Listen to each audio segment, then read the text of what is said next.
Hello everyone, hello students. हम पढ़ रहे थे टेक्निक्स ऑफ टेलर। तो हमने उसमें से 2 टेक्निक्स कर ली थी। अब हम थर्ड टेक्निक करेंगे वर्क स्टडी। वर्क स्टडी जो टेक्निक है वो टेलर ने क्यों सजेस्ट करी थी। The work study refers to systematic, objective and critical examination of all the factors relating to work which results in maximising the efficiency. मतलब कि अगर टेलर का मेन पर्पस क्या था कि एफिशिएंसी को मैक्सिमाइज करना। अब एफिशिएंसी को मैक्सिमाइज करने के लिए जितने भी वर्क से रिलेटेड फैक्टर्स हैं उन सभी फैक्टर्स का systematically, objective wise and critical examination करना वर्क स्टडी कहलाता है। तो वर्क स्टडी को 4 पार्ट्स में डिवाइड किया गया है: method study, motion study, fatigue study and time study. Method study first हमारी इसमें आते फर्स्ट पार्ट है मेथड स्टडी। मेथड स्टडी जो की गई है वो मेथड स्टडी करने का जो मेन मोटिव है वो क्या है कि एक ऐसा बेस्ट वे ढूंढना, किसी काम को करने का, किसी पर्टिकुलर काम को करने का एक ऐसा बेस्ट वे ढूंढना जिससे कि कॉस्ट ऑफ प्रोडक्शन कम से कम हो और जो क्वालिटी को और कस्टमर की सेटिस्फेक्शन को मैक्सिमाइज कर दे। तो method study refers to finding out one best way of doing a particular job so that cost of production can be minimized and quality and satisfaction of customer can be maximized। तो method study में 2 चीजों पे main focus करना है। इसका main purpose यह है कि कॉस्ट को मिनिमाइज करना और क्वालिटी एंड कस्टमर की सेटिस्फेक्शन को मैक्सिमाइज करना। और वो कैसे हो सकता है? जब हमारे पास किसी काम को करने का, किसी पर्टिकुलर जॉब को करने का एक बेस्ट वे होगा जो कि हमारी कॉस्ट को कम करेगा और क्वालिटी एंड सेटिस्फेक्शन को मैक्सिमाइज करेगा। फॉर एग्जाम्पल कि अगर हर स्कूल का एक गोल होता है 100% रिजल्ट देना, हर डिजायर्ड गोल होता है। तो उस डिजायर्ड गोल को अचीव करने के लिए जो बोर्ड की क्लासेस हैं, अचीव करने के लिए स्कूल्स क्या करते हैं, चैप्टर्स डिसाइड करते हैं कि चैप्टर की सीक्वेंस सेट करते हैं कि कौन सा चैप्टर पहले कराना है, कौन सा बाद में कराना है। बुक्स डिसाइड करते हैं, टीचर्स डिसाइड करते हैं कि कौन से टीचर को कौन सा सब्जेक्ट देना है, कौन सा बेस्ट टीचर है, कौन सी बुक बेस्ट है, कौन से राइटर की बुक बेस्ट है। तो ये सब पहले से प्री डिसाइड किया जाता है। मेथड प्री डिसाइडेड मेथड होता है कि हमें कौन सी बुक से फॉलो करनी है। ये क्यों किया जाता है? ये इसलिए किया जाता है कि जो स्कूल का डिजायर्ड गोल है 100% रिजल्ट लाना वो अचीव हो सके। तो 100% रिजल्ट को अचीव करने के लिए स्कूल्स क्या करते हैं, वन बेस्ट वे फाइंड आउट करते हैं जिसमें वो डिसाइड करते हैं कि चैप्टर की सीक्वेंस डिसाइड करते हैं, बुक्स डिसाइड करते हैं, टीचर्स डिसाइड करते हैं, क्लासरूम डिसाइड करते हैं, ये सब वो डिसाइड करते हैं। तो ये सब किस लिए किया जाता है? ताकि एक बेस्ट वे मिल जाए जिससे कि 100% रिजल्ट उन्हें मिल जाए। तो ये था हमारा मेथड स्टडी। वर्क स्टडी में सेकंड है हमारी मोशन स्टडी। मोशन का मतलब होता है मूवमेंट की स्टडी करना। किसी काम को करते वक्त जो है हम कितनी बार मूवमेंट करते हैं, कितनी बार उठते हैं, कितनी बार बैठते हैं, इसकी स्टडी करना। Motion study is the technique use to study the various movements like lifting, putting objects, sitting, changing position etcetera of workers. तो ये जो टेक्निक यूज की जाती है वो ये स्टडी करने के लिए की जाती है कि जो एक वर्कर है वो अपनी सीट से कितनी बार उठता है काम के लिए, कितनी बार वो अपनी पोजीशन को चेंज कर रहा है, कितनी बार लिफ्ट कर रहा है किसी सामान को उठाने के लिए। तो ये सारी जो है उसकी मोशन स्टडी में उसकी हर मूवमेंट को देखा जाता है। इसके लिए हम वीडियोग्राफी का यूज कर सकते हैं। वीडियोग्राफी बेस्ट वे है आज के टाइम में जिससे कि हम उसकी मूवमेंट्स को आइडेंटिफाई कर सकते हैं। तो मोशन स्टडी का जो मेन ऑब्जेक्टिव है ये देखना, आइडेंटिफाई करना। क्या आइडेंटिफाई करना? कि जो अननेसेसरी मूवमेंट, अनप्रोडक्टिव मूवमेंट है या वेस्टफुल मूवमेंट है उनको आइडेंटिफाई करना और उनको आइडेंटिफाई करने के बाद उनको एलिमिनेट करना उनको इसलिए जरूरी है क्योंकि जो अननेसेसरी एक्टिविटीज में टाइम वेस्ट हो रहा था उसको बचाना, जो हमारे रिसोर्सेज वेस्ट हो रहे हैं अननेसेसरी एक्टिविटीज में उसको सेव करना। और इससे best to determine the best way of doing particular job. जब हम अननेसेसरी, अनप्रोडक्टिव या वेस्टफुल एक्टिविटीज को आइडेंटिफाई करेंगे, एलिमिनेट करेंगे तो हम एक वन बेस्ट वे को डिटरमाइन कर पाएंगे जो कि हमारा मेन पर्पस है। वन बेस्ट वे करने से जो है हम अपने गोल को, डिजायर्ड गोल को अचीव कर सकते हैं। तो मोशन स्टडी में क्या किया जाता है कि जो अनप्रोडक्टिव या अननेसेसरी या फिर वेस्टफुल एक्टिविटीज कह सकते हैं, वेस्टफुल एक्टिविटीज को आइडेंटिफाई करके उनको एलिमिनेट करना ही मोशन स्टडी का मेन ऑब्जेक्टिव होता है। मोशन स्टडी में क्या किया जाता है कि एक क्लोज एग्जामिनेशन किया जाता है, हर एक्टिविटीज का, हर मूवमेंट का एक क्लोज एग्जामिनेशन किया जाता है। फिर उसको आइडेंटिफाई किया जाता है कि वो प्रोडक्टिव कौन सा है और अनप्रोडक्टिव कौन सा है। अनप्रोडक्टिव मोमेंट्स को जो है उनको कंप्लीटली या तो हटा दो, जिस मोमेंट की जरूरत नहीं है उसको कंप्लीटली एलिमिनेट किया जा सकता है, या फिर जो थोड़ा बहुत इंपॉर्टेंट है उसको, थोड़ी बहुत मोमेंट जो इंपॉर्टेंट है उसको बाकी एक्टिविटीज के साथ कंबाइन कर दो, बाकी मोमेंट्स के साथ कंबाइन कर दो, या फिर उनकी सीक्वेंस चेंज कर दो। ये डिसीजन लिया जा सकता है। अगर सपोज करो एक फॉर एग्जांपल एक क्लासरूम है, क्लासरूम में जब टीचर्स अपना लेक्चर दे रहे होते हैं तो उस टाइम बच्चे क्या करते हैं, वाटर ड्रिंकिंग के लिए जाते हैं, जरूरी भी है जाना है, तो ड्रिंकिंग वाटर के तो हम ऐसा या फिर एक बेंच से दूसरी बेंच पे जाते हैं, इधर उधर शिफ्ट होते हैं, कभी पेन लेना है कभी बुक लेनी है, शिफ्टिंग करते रहते हैं। या फिर जो है कई बार जब टीचर्स लेक्चर दे रहे होते हैं तो जो स्टाफ में से कोई स्टाफ का कोई मेंबर आकर क्लास में आता है, कोई वो किसी भी रीजन से किसी भी काम से आ सकता है। तो उस टाइम क्या होता है कि जो टीचर्स हैं और जो स्टूडेंट्स हैं उनका जो है ध्यान भटकता है, जिससे कि जो है वो प्रोडक्टिविटी नहीं आ पाती है जो आनी चाहिए। तो उस टाइम जो अनप्रोडक्टिव मोमेंट है, जैसे कि बच्चों का वाटर ड्रिंकिंग के लिए जाना या फिर स्टाफ मेंबर का आना, तो उसके लिए हम ढूंढ सकते हैं रास्ता कि भाई उसको कैसे कम किया जाए या उसको एलिमिनेट किया। अगर कोई एक्टिविटी ऐसी है जिसकी ज्यादा जरूरत नहीं है तो उसको हम बाद में कर सकते हैं। तो इस तरीके से हम जो है अननेसेसरी मोमेंट्स को एलिमिनेट कर सकते हैं या फिर उसको दूसरी एक्टिविटीज में कंबाइन कर सकते हैं, उसका सीक्वेंस चेंज कर सकते हैं, ताकि जो एफिशिएंसी है वो एफिशिएंसी मैक्सिमाइज हो सके। ये सब जो टेलर ने हमें टेक्निक्स बताई हैं, इनका मेन पर्पस यही है कि एफिशिएंसी को मैक्सिमाइज कैसे किया जाए और रिसोर्सेज के वेस्टेज को कैसे रोका जाए। तो ये था हमारी मोशन स्टडी। मोशन स्टडी का मतलब क्या है? मोशन स्टडी में अननेसेसरी मोमेंट्स को आइडेंटिफाई करके उनको या तो कंप्लीटली एलिमिनेट करना या फिर उनको अदर एक्टिविटीज के साथ कंबाइन करना या फिर उनकी सीक्वेंस को चेंज करना, जिससे कि एफिशिएंसी मैक्सिमाइज हो सके। तो ये थी हमारी मोशन स्टडी। वर्क स्टडी में थर्ड पार्ट आता है टाइम स्टडी। टाइम स्टडी किसकी की जाती है? टाइम स्टडी एक ऐसी टेक्निक है जिसका यूज किया जाता है to determine the standard time taken by a worker which has reasonable skill and efficiency to perform a well defined job.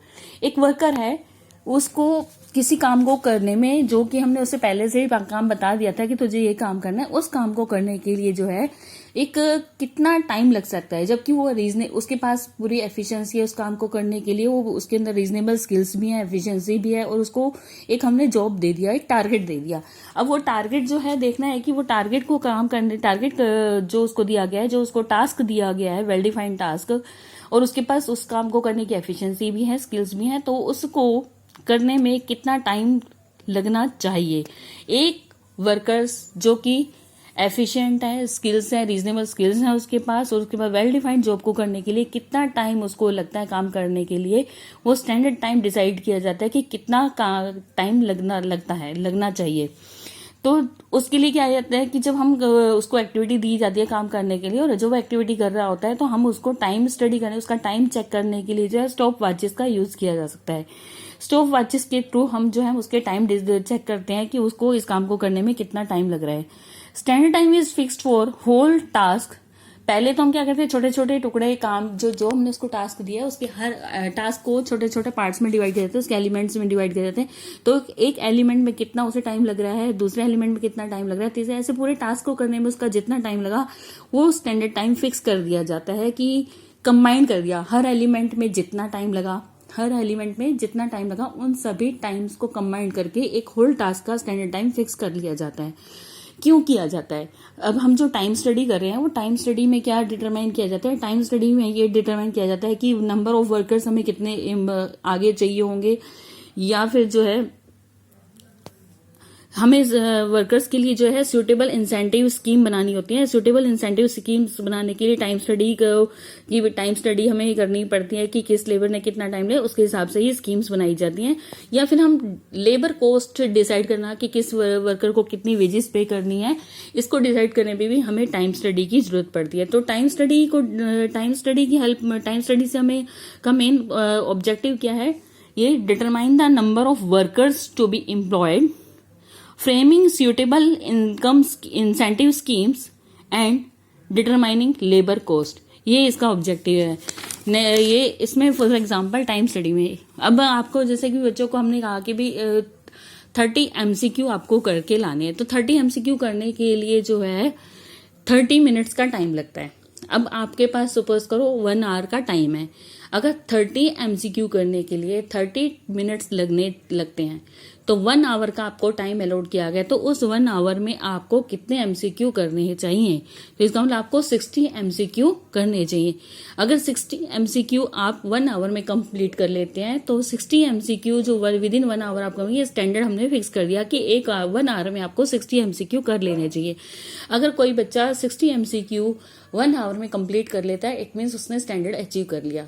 और कोई बच्चा अगर 60 MCQ नहीं कर पाता है तो उसका मतलब उसने जो है अपना स्टैंडर्ड टारगेट अचीव नहीं किया है, तो उस हिसाब से ही उसको रिवॉर्ड दिया जाएगा। अगर जिसने स्टैंडर्ड टाइम अचीव कर लिया उसको रिवॉर्ड दिया जाता है, और जिसने स्टैंडर्ड टास्क अचीव नहीं कर पाया है तो उसको जो है मोटिवेट किया जाता है कि वो आगे कैसे करे। तो ये तो हमारी टाइम स्टडी।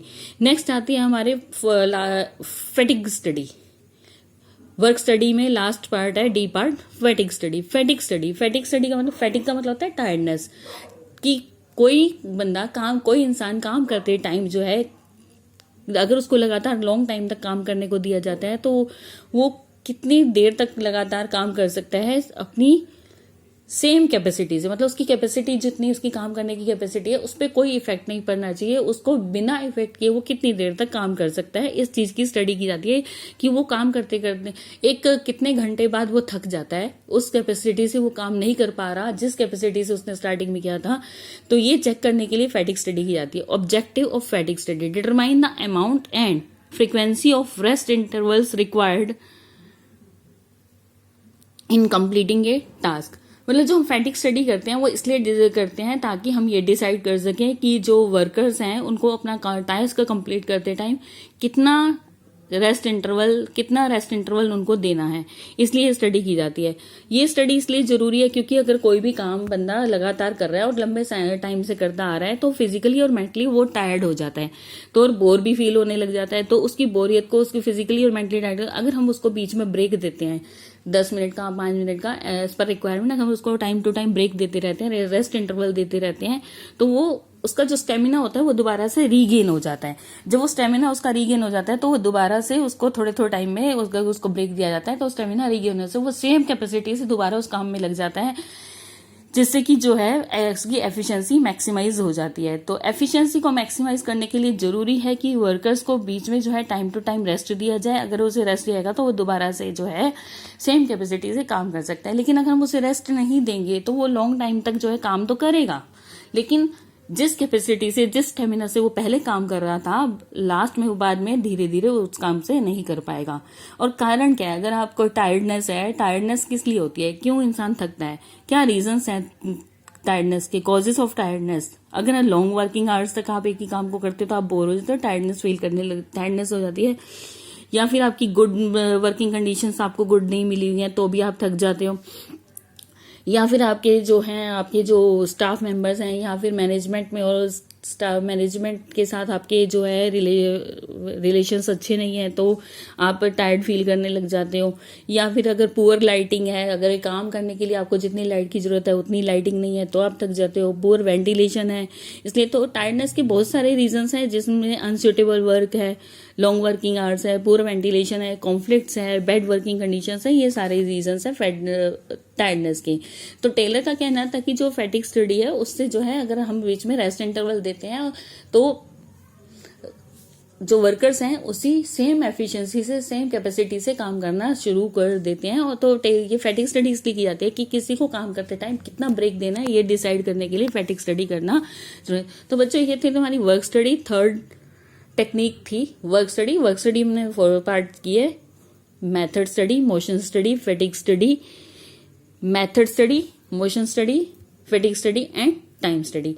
नेक्स्ट हम करेंगे लास्ट टेक्निक जो टेलर ने हमें दी है, वो है differential piece wage rate system. Differential piece wage rate system, differential piece wage rate system, ये 4th टेक्निक है और ये 4th एंड लास्ट टेक्निक है और इसी के साथ हमारा चैप्टर भी कंप्लीट हो जाएगा। ये जो टेक्निक है, ये टेक्निक टेलर ने इसलिए सजेस्ट करी थी एम्प्लॉयज को मोटिवेट करने के लिए। एम्प्लॉयज को मोटिवेट करने के लिए डिफरेंस पीस, नाम से ही पता चल रहा है कि इसमें डिफरेंस पीस वेज रेट, मतलब कि इसमें 2 टाइप के वेज रेट डिसाइड किए गए हैं, एक हाई वेज रेट और एक लो वेज रेट। तो टेलर ने एम्प्लॉयज को जो लोग अच्छा काम कर रहे हैं, जिन्होंने अपना स्टैंडर्ड अचीव कर लिया है, उन्हें हाई वेज रेट से वेजेस पे की जाएंगी और जिन्होंने टारगेट अचीव नहीं किया उनको लो वेज रेट से वेजेस पे दी जाती है। तो this technique is use to motivate employees to reach at standard performance. ये जो टेक्निक यूज बनाई गई है, टेलर ने ये जो टेक्निक सजेस्ट करी है वो इसलिए सजेस्ट करी है ताकि एम्प्लॉयज को मोटिवेट किया जा सके कि वो स्टैंडर्ड परफॉर्मेंस पर को रीच कर सकें।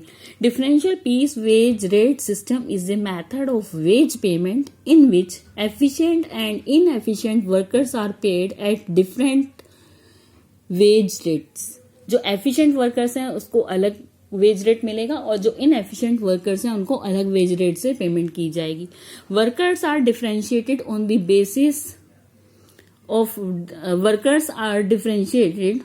The basis of difference between standard performance and actual performance. एक स्टैंडर्ड परफॉर्मेंस और एक्चुअल परफॉर्मेंस में जो डिफरेंस है उसके बेस पे एफिशिएंट वर्कर्स और इनएफिशिएंट वर्कर्स को फाइंड आउट किया जाता है। जो वर्कर स्टैंडर्ड टास्क पूरा कर लेता है वो तो एफिशिएंट में काउंट होगा और जो स्टैंडर्ड टास्क पूरा नहीं कर पाता है, स्टैंडर्ड टारगेट अचीव नहीं कर पाता है, उसे इनएफिशिएंट वर्कर कहा जाता है। तो जैसे कि जो उसने स्टैंडर्ड टास्क उसको जो दिया गया था और जो उसने एक्चुअल टास्क उसने कंप्लीट, एक्चुअल परफॉर्मेंस और स्टैंडर्ड परफॉर्मेंस में जो डिफरेंस होता है उसी के बेस पे डिसाइड किया जाता है कि कौन एफिशिएंट है और कौन एफिशिएंट नहीं है। एफिशिएंट वो है जिसने कि स्टैंडर्ड टास्क अचीव कर लिया, स्टैंडर्ड, और इनएफिशिएंट वर्कर्स वो होगा जिसने स्टैंडर्ड टास्क अचीव नहीं किया है। तो इसमें 2 वेज रेट होते हैं, एक हाई वेज रेट होता है और एक लो वेज रेट होता है। हाई वेज रेट उस वर्कर को दिया जाएगा जो कि एफिशिएंट है और लो वेज रेट उसको दिया जाता है जिसको इनएफिशिएंट है।